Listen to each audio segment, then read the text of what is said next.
السلام علیکم ورحمۃ اللہ وبرکاتہ۔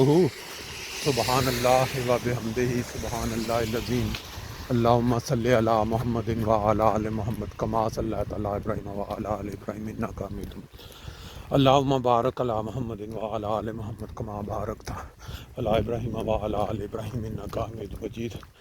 دوستو، یہ جو رستہ آپ دیکھ رہے ہیں، اس پہ آپ اکثر میرے ساتھ صبح کے وقت فرینکفرٹ کی جو رونق ہوتی ہے زندگی کی، جو ریل پیل کہہ لیں یا چمک دمک، وہ آپ دیکھ چکے ہیں۔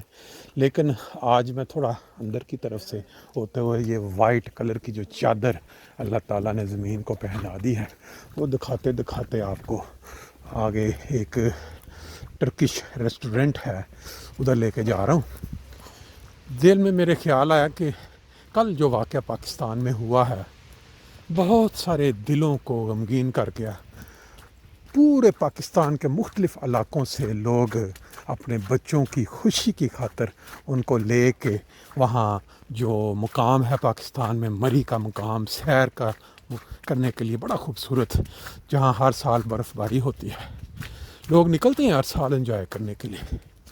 لیکن بدقسمتی ہمارے ملک کی یہ ہے کہ باوجود اس کے کہ پتہ ہونے کے کہ وہاں جو ٹریفک کا نظام کیسا ہے اور وہاں جو لوگ ہر سال آتے ہیں اپنا چھٹیاں منانے، بچوں کو خوشیاں دلانے، وہاں کی جو انتظامیہ یا حکومت ہے، اس کی ذمہ داری ہے کہ وہ لوگوں کو، جو لوگ نکلتے ہیں سیر کے لیے یا وہاں آتے ہیں، ان کو ٹائم کے اوپر اطلاع دے کہ اس طرح کی صورتحال ہو سکتی ہے۔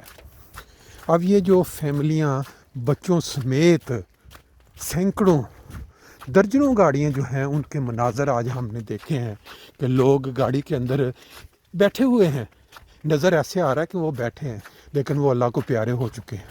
پوری کی پوری فیملی بچوں سمیت 5 افراد، 8 افراد گاڑیوں میں۔ آپ نے یہ جو مناظر دیکھے ہیں، دل کو دہلا دینے والے مناظر ہیں۔ اللہ تعالیٰ نے یہ برف باری، جو خوبصورتی کے جو مناظر رکھے ہیں انسانی نظر کے لیے، یہ انجوائے کرنے کے لیے ہے۔ لیکن اگر انہی مناظر کو جو متعلقہ حفاظتی نظام چلانے والی حکومتیں ہیں، وہ صحیح طریقے سے انتظام نہ کرے۔ اب یہ دیکھیں، میں ادھر سے یہ گزر رہا ہوں، دونوں سائڈ فل برف پڑی ہوئی ہے، بالکل۔ ابھی تو یہ رات کو بھی کچھ شاید کم ہوئی، اس سائڈ پہ بھی آپ دیکھیں۔ اور یہ درمیان میں جو رستہ پیدل چلنے کی، انہوں نے پورے کا پورا رستہ صاف کیا اور اس کے اوپر نمک ڈالا ہوا ہے، پتھر بریک ڈالی ہوئی ہے تاکہ کوئی بندہ پھسل کے گرے نہ۔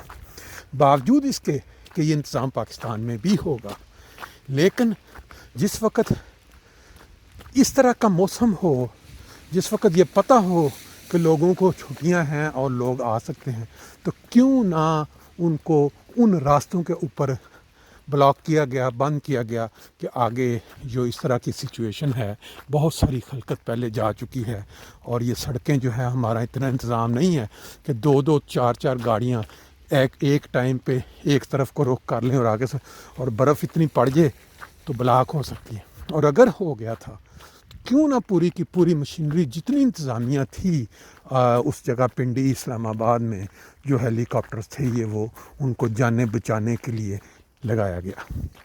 بہرحال ہمیں پتہ ہے کہ پاکستان میں کیا ہوتا ہے، کتنی انسانی جان کی وہاں پہ قدر ہے۔ ان ممالک میں جہاں صرف اور صرف مال پہلی پریارٹی ہو اور مذہب کو بیچنا ان کی سب سے بڑا مقدم چیز ان کے لیے ہو، کہ وہ مذہب کے نام کو استعمال کرتے ہوئے اپنے تمام ذاتی اغراض حاصل کرنے تک کوشش کر گزرتے ہیں۔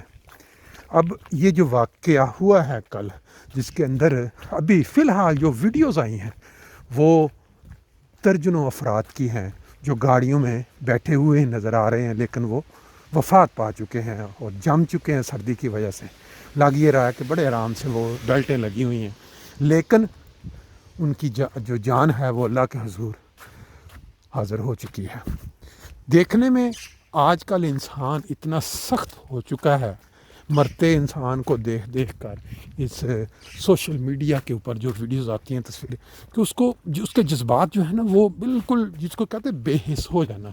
بے حسی کا یہ عالم ہو چکا ہے کہ اتنے لوگ اب ہمارے سامنے گاڑیوں میں وہ وفات پہ، لیکن کوئی رینگ جو کہتے کان پہ جوں تک نہیں رینگنی، بعد میں یہی دنیا آگے چلتی رہنی ہے۔ لیکن ایک چیز جو قابل غور ہے وہ یہ ہے کہ قرآن مجید میں اللہ تعالیٰ فرماتا ہے کہ ایک پتا بھی جو ہے نا خدا کی مرضی کے بغیر نہیں ہلتا اور اس کے نالج میں ہوتا ہے۔ پھر یہی جو بارش، یہی برف باری، یہ بعض اوقات رحمت بن جاتی ہے ان علاقوں میں جہاں قحط پڑا ہوتا ہے، جہاں انسان بوند بوند کے لیے ترس رہا ہوتا ہے، مگر یہی برف باری یا بارش بعض اوقات عذاب الہی بن جاتا ہے، جیسے حضرت نوح کی قوم کا واقعہ ہے۔ تو اب اللہ بہتر جانتا ہے کہ اس کے اندر کیا ہے، اس واقعہ کے اندر کیا سبق ہے ہمارے لیے، کیونکہ ہماری جو قوم ہے اس کے جو کرتوتیں ہیں، جو ان کے لیڈران ہیں مذہبی یا دوسرے، وہ تو سب کے سامنے ہیں۔ اللہ تعالیٰ فہم عقل دے۔ جو میری آج منزل تھی، جو ٹارگٹ تھا، وہ ہم نے اس وقت دیکھ لیا، سامنے ہے۔ اب تھوڑا اس میں بیٹھ کے انجوائے کریں گے۔ مجھے لگتا ہے کچھ لوگ بیٹھے ہوئے ہیں یا خالی ہے۔ یہ ہمارا آج کا پلان ہے، باقی پھر آپ کو انشاءاللہ تعالیٰ نیکسٹ